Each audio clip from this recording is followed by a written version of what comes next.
اب رمضان شریف بھی آ رہا ہے، اور آپ کو معلوم ہے ہم نے رمضان میں پڑھائی رکھی ہے، چھٹیاں نہیں رکھی۔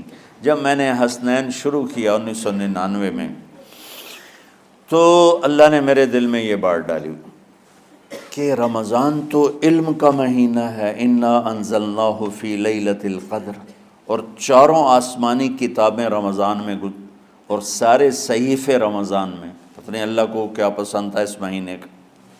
حضرت ابراہیم علیہ السلام پر چھوٹی کتابیں اتریں یکم رمضان کو، حضرت موسیٰ علیہ السلام پر تورات اتری 2 رمضان کو، حضرت داؤد علیہ السلام پر زبور اتری 6 رمضان کو، حضرت عیسیٰ علیہ السلام پر انجیل اتری 12 یا 18 رمضان کو، اور اللہ کے نبی پر قرآن اترا فی لیلۃ القدر، لیلۃ القدر میں اترا۔ تو سارا آسمانی علم رمضان میں اترا۔ سارے مہینوں کے نام عربوں نے رکھے، محرم، صفر، ربیع الاول، ربیع الثانی، جمادی الاولیٰ، جمادی الثانی، رجب، شعبان، رمضان، شوال، ذوالقعدہ، ذوالحج۔ اس میں جو رمضان ہے یہ نام اللہ نے رکھا، باقی مہینوں کے نام تو رکھے عربوں نے۔ پھر ان کی زبان پہ اللہ لایا رمضان، چونکہ ابھی تو دنیا بھی نہیں بنی تھی اور اللہ نے قرآن کی تلاوت فرمائی تھی، تو اس قرآن میں تھا شہر رمضان الذی انزل فیہ القرآن۔ تو رمضان کا نام اللہ نے پہلے سے چن رکھا تھا، پھر ان سے رکھوا دیا۔ رمضان کہتے ہیں رمض یرمض، جل جانا، جل جانا۔ رمضان کو رمضان کیوں کہتے ہیں؟ کہ اس میں گناہ جل جاتے ہیں۔ مسلمان پہلا روزہ رکھتا ہے اور اس کے گناہ اللہ جلانا شروع کرتا ہے، اس کی بھوک پیاس کی آگ میں گناہوں کو ڈالتا ہے، جلاتا ہے۔ آخر 29 رمضان یا 30 رمضان آخری رات اللہ تعالیٰ اس کی پچھلے سال کے سارے گناہ معاف فرما دیتا ہے۔ تو اس کو اس سے تشبیہ دی گئی کہ جیسے جلنے سے چیز ختم ہو جاتی ہے، رمضان کے روزے کی بھوک اور پیاس کی تپش سے اللہ تعالیٰ پچھلے سال کے سارے گناہوں کو معاف فرما دیتا۔ تو مجھے خیال آیا اس وقت جب ابھی بالکل کزرع اخرج شطأہ تھا، ہمارے مدرسے کی مثال کزرع اخرج شطأہ، دعا کرو اللہ تعالیٰ فاستغلظ فاستوی علی سوقہ، اسے بنا دے۔ امید تو ہے کہ کچھ شکل اللہ نے بنا دی، اللہ اسے پوری دنیا میں پھیلا دے۔ میری تو تمنا ہے کہ ایک ایسی مثبت سوچ کے علماء کے اللہ میرے ذریعے سے تیار کروا دے جو امت کو جوڑنے والے ہوں، توڑنے والے نہ ہوں۔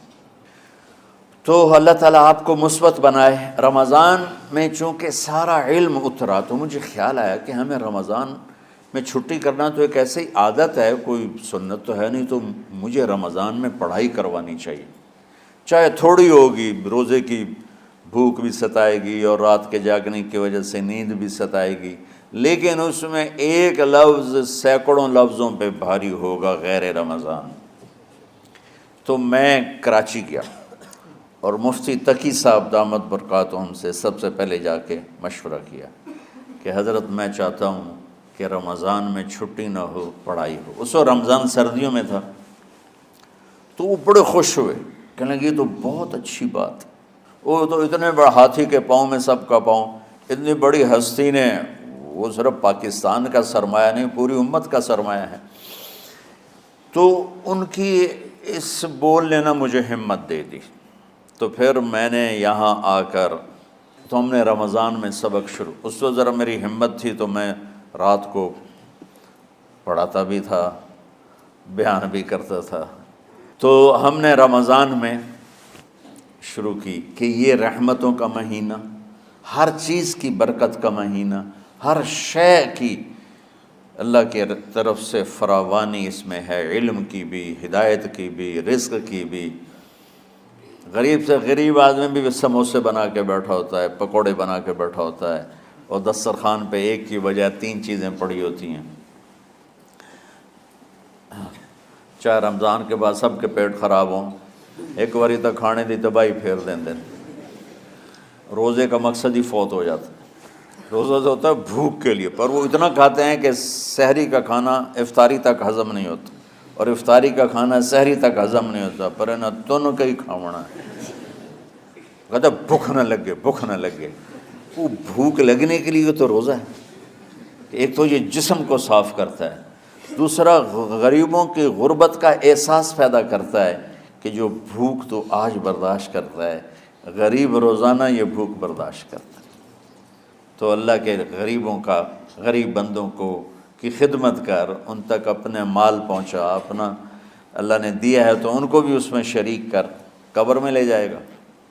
تو اللہ تعالیٰ نے میرے دل میں یہ ڈالا، تو ہم نے تعلیم رمضان میں شروع کی، کیونکہ قرآن رمضان میں اترا، انجیل رمضان میں اتری، زبور رمضان میں اتری، تورات رمضان میں اتری۔ تو پھر اللہ نے اس مہینے کا نام خود رکھا شہر رمضان، شہر رمضان۔ اس میں شب قدر رکھی، اس میں رات کی ایک نماز۔ اچھا، پہلی امتوں پہ روزہ فرض تھا افطاری سے افطاری، افطاری سے افطاری، بہت شدید تھا، 24 گھنٹے کا روزہ۔ بس افطاری کے بعد آنکھ لگ جاتی تو روزہ اگلا شروع ہو جاتا تھا۔ تو ہم پر بھی پہلے ایسے ہی روزہ اترا، افطاری سے افطاری۔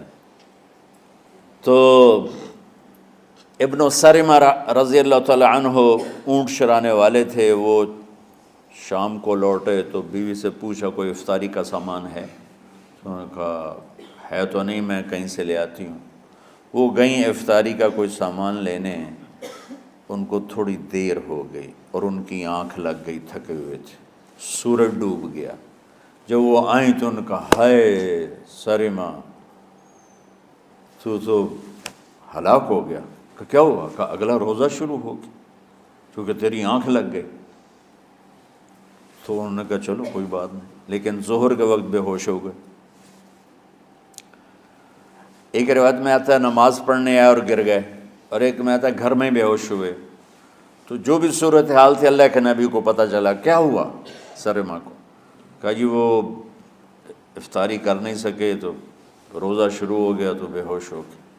تو اللہ کے نبی رنجیدہ ہوئے، تو اللہ تعالیٰ نے قرآن اتار دیا، چلو میرے محبوب ساری رات کھاؤ، حتیٰ یتبین لکم الخیط الابیض من الخیط الاسود من الفجر، کہ میرے محبوب صبح صادق تک آپ کی امت کو اجازت ہے، کھاؤ۔ پہلی امتوں پر افطاری سے افطاری، لیکن ان کی نماز تراویح نہیں تھی۔ تو ہمیں اللہ تعالیٰ نے دیا سحری تک، پوری رات۔ اچھا، ایک صحابی آئے، یا رسول اللہ میں تو مارا گیا۔ آپ نے کہا کیا ہوا؟ کہا میرا روزہ تھا، میں بیوی کے پاس چلا گیا۔ آپ نے کہا تو پھر تو غلام آزاد کر، کفارہ دے۔ کہا جی میں تو خود غریب آدمی ہوں، غلام کہاں سے آزاد کروں، خریدنا پڑے گا۔ آپ نے کہا 60 مسکینوں کو کھانا کھلا۔ کہ میں آپ مسکین ہیں، میں کینوں کھانا کھلاؤں؟ آپ نے فرمایا پھر آخر یہ کہ 60 روزے رکھ، مسلسل رکھنے ہوتے ہیں جو کفارے کے ہوتے ہیں۔ وہ کہنے لگا ایک روزے چاہے کم کیتا ہے، 60 روزے اج میں کی کراں گا؟ تو آپ نے فرمایا اچھا ٹھیک ہے بیٹھ جا۔ بیٹھ گئے۔ تھوڑی دیر ہوئی تو ایک انصاری صحابی کھجوروں کا ٹوکرا لے کر آئے، یا رسول اللہ یہ صدقے کی کھجوریں ہیں، تقسیم فرما دیں۔ تو آپ نے فرمایا بھائی وہ کدھر ہو؟ کہا جی بیٹھا ہوں۔ آپ نے کہا ادھر آ، یہ کھجوریں لے جا اور 60 گھروں میں تقسیم کر دے۔ سبحان اللہ، اللہ نے اس امت کو لاڈ لڈائے ہیں، یہ اللہ کی لاڈلی امت۔ عجیب واقعہ یہ، کہنے لگا یا رسول اللہ، اللہ کی قسم مدینے میں مجھ سے غریب کوئی نہیں، آپ ایسا کرو یہ میرا کفارہ مجھے ہی صدقہ کر دو۔ تو آپ اتنا ہنسے کہ یہ آخری دانت نظر آنے لگے۔ بہت کم ایسا ہوتا تھا، فَضَحِكَ حَتَّى بَدَتْ نَوَاجِذُهُ، ایسا ہنسنا آپ کبھی کبھی ہنستے تھے کہ آخری دانت پورا منہ کھل جائے۔ تو آپ اتنا ہنسے کہ آخری دانت تک نظر آنے لگے۔ تو آپ نے کہا اچھا جا لے جا تیرے واسطے، لیکن یہ صرف تیرے لیے اور کسی کے لیے نہیں ہے۔ تو جب ایسی خیانت ہوئی تو اللہ تعالیٰ نے دوسرا حکم بھی اتار دیا، باشروہن، کہ تمہارے لیے بیوی بھی حلال ہے، کھانا بھی حلال ہے جب تک صبح صادق نہیں ہو جاتی۔ لیکن اللہ نے ہمیں ایک نماز عطا فرما دی جس کو ہم آج صلاۃ التراویح کہتے ہیں۔ میرے نبی کے زمانے میں اسے قیام اللیل کہا جاتا تھا۔ تو اللہ نے ہمیں رات کی نماز عطا فرمائی، اور چونکہ یہ ایک مشقت ہے تو میرے نبی نے کہا یہ رات کی نماز کے ہر سجدے پر 1500 نیکی لکھی جاتی، 1500 نیکی لکھی جاتی۔ اور اللہ تعالیٰ ہر سجدے پر جنت میں ایک محل بناتا ہے جس کے 60,000 سونے چاندی کے دروازے ہوتے ہیں، اور ایک درخت اس کے لیے لگاتا ہے جس کے نیچے 100 سال گھوڑا دوڑ سکتا ہے۔ تو رمضان کا اہتمام آپ رجب سے شروع فرما دیتے تھے۔ میرے نبی نے 9 رمضان دیکھے، 9 رمضان اپنی زندگی میں، 9 رمضان۔ 10ویں رمضان سے پہلے آپ اللہ کے پاس تشریف لے گئے۔ آپ کی زندگی میں روزے فرض ہونے سے آپ کی وفات تک 9 رمضان گزرے، اور میں قربان جاؤں اپنے نبی پر، اپنی امت پہ کیسی شفقت تھی۔ آپ سحری کھاتے تھے بالکل آخری وقت، ادھر بلال اذان دے رہا ہے اور ادھر آپ آخری لقمہ کھا رہے ہیں، اور ادھر سورج نیچے ہوا اور آپ کھجور منہ میں۔ ایک آدمی اوپر کھڑا ہوتا تھا مدینے میں تو وہ چھت پہ، گھر کی چھت پہ کھڑا ہوتا تھا، سفر میں ہے تو وہ کسی پہاڑی پہ کھڑا ہوتا تھا۔ جو ہی سورج کا کنارہ نیچے جاتا اب فوراً وہ کہتا یا رسول اللہ قد غربت، تو آپ کھجور منہ میں ڈال لیتے تھے، یا پانی، کبھی پانی سے افطار فرماتے تھے، کبھی کھجور سے افطار فرماتے تھے، کہ میری امت پہ بھوک کا وقت کم سے کم آئے۔ آج کل جو یہ ہمارے افطاری کے اوقات ہیں نا، یہ سورج ڈوبنے کے بھی 2-2.5 منٹ بعد کے ہیں کہ احتیاطاً، ٹھیک ہے چلو احتیاط کر لو کوئی مسئلہ نہیں، لیکن اصل ہے ادھر چونکہ اب سورج ہمیں نظر ہی نہیں آتا ہے، اس طرح ہم گھرے ہوئے ہیں شہروں میں، دیہاتوں میں بھی اب اس طرح کا ماحول ہے کہ وہ نظر نہیں آتا ہے، تو بہتر کہ ادھر سورج غائب ہو ادھر لقمہ منہ میں جائے۔ لیکن یہ تب ہے جب آپ نظر آ رہا ہو۔ اب جب آپ یہاں بیٹھے ہو حسنین میں تو یہاں تو کوئی سورج نظر نہیں آئے گا، یہاں تو مینار ہی نظر آئے گا، تو لہٰذا احتیاط ٹھیک۔ ہمارے اہل حدیث بھائی وہ 2 منٹ پہلے ہم سے افطار کرتے ہیں، تو بڑی اچھی بات ہے کہ سورج کے غروب ہونے کا جو اصل وقت ہے اس کے ساتھ ہی افطار کرنا۔ اور سحری میں ایک واقعہ سناتا ہوں، آپ سحری کھا رہے تھے، بکرے کی سری پکی ہوئی تھی، تو مولا علی رضی اللہ تعالیٰ عنہ اور عرباض بن ساریہ رضی اللہ تعالیٰ عنہ آپ کے ساتھ کھانا کھا رہے تھے، تو حضرت بلال ہے، یا رسول اللہ وقت ختم ہو گیا ہے، میں اذان دینے جا رہا ہوں، آپ برائے مہربانی کھانا پینا بند کریں۔ اور یہ کہہ کر چلے گئے۔ چھت، ایک انصاری عورت تھی، اس کے گھر کی چھت پہ چڑھ کے اذان دیتے تھے، چڑھنے لگے تو پھر واپس آئے کہ دیکھوں اللہ کے نبی نے کھانا چھوڑ دیا یا نہیں، آگے دیکھا تو وہ کھا رہے تھے۔ انہوں نے کہا یا رسول اللہ واللہ لقد اصبحت، یا رسول اللہ اللہ کی قسم سحری کا وقت ختم ہو گیا، صبح ہو گئی۔ تو آپ نے ہاتھ پیچھے کر لیا، کہہ رہے تیرا بھلا ہو بلال، ابھی وقت باقی تھا، تیرے قسم کھانے پر اللہ نے اس کو پہلے نکال دیا کہ تیری قسم کہیں جھوٹی نہ پڑ جائے۔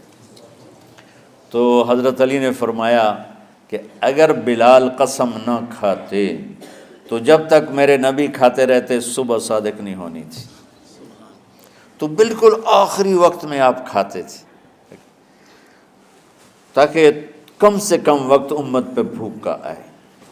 تو اللہ تعالیٰ آپ کے علم میں برکت دے۔ رمضان علم کا مہینہ ہے، سونے کا نہیں ہے، کھانے کا نہیں ہے، سموسے پکوڑے کا نہیں ہے، رمضان علم کا مہینہ ہے۔